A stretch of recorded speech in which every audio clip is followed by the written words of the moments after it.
I grew up in Gallipolis across the Ohio River from Point Pleasant. In high school, I found an old scrapbook of my mother's with several dozen clippings on the Mothman. I was fascinated that something neat had happened so close to the sleepy little town I loved, and I was hooked. I had to know more. It didn't take long for me to find the Mothman prophecies and read it cover to cover.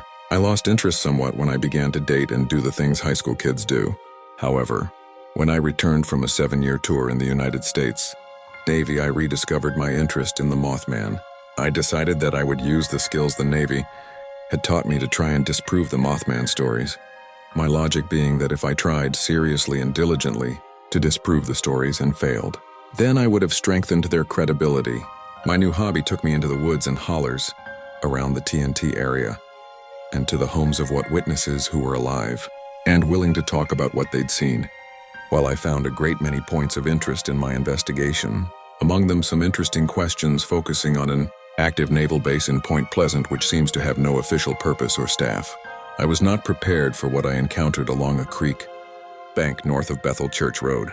I was walking the creek bank trying to run down some tips provided to me by an acquaintance at a UFO investigation group who I considered a marginal flake, but which seemed to have some credibility in the form of, "What are these guys really up to?" venue. As I walked the creek, I heard something large break through the brush ahead of me and I froze. Logic told me that it was at worst a large dog or even a stray cow, as it is very little in the way of predators in Mason County. Still, I've been a hunter since my teenage years, and I knew well that the WVDNR had been actively repopulating absent native species. It was wholly possible that I was about to become face-to-face with something which might consider my lunch. What I saw emerge from the brush was a large brownish-white creature. Its fur looked dirty and matted as if the animal did very little in the line of self-grooming. I can't be sure if I was looking at a dirty, white animal or a brownish animal with a white undercoat. It was late in the fall, so it makes sense that it might be putting on a winter coat. The creature moved on all fours as it breached the brush line and knelt to drink from the creek. Its front limbs, the only limbs I saw clearly, ended in what was markedly paw-like hands. Its head was long and pointed like a canine, and it had largish horns.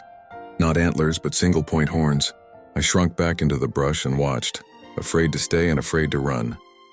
It drank for a few minutes, then crossed the creek and continued on across towards Sand Hill Road. When I was sure it was gone, I turned and ran as fast as I could back toward the pond where I'd parked.